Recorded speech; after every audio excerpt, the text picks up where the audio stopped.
Xornada maratoniana nos xulgados de Cambados co desfile da meirande parte dos detidos na última operación antidroga na comarca do Salnés. Por aquí pasaron ao longo de hoxe 16 persoas que presuntamente formarían parte desa rede de fabricación de narcolanchas. A maioría deles, como están a ver, foron postos á disposición da xuíza pola mañá, en concreto 10. Os outros 6 fixeron o propio pola tarde. O seu pase á disposición xudicial prodúcese tan só horas despois de que se rexistrasen dúas novas detencións este pasado mércores. Todos eles están acusados dos delitos de contrabando contra a saúde pública e pertenza a grupo criminal.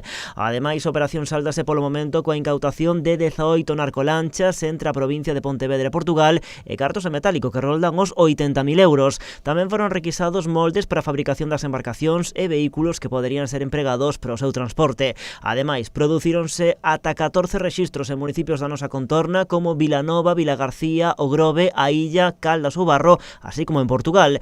No acontecido na nave do polígono de Tremoedo, en Vilanova, os axentes deron cun zulo subterráneo que podería ser empregado para facer probas con lanchas ou ocultalas.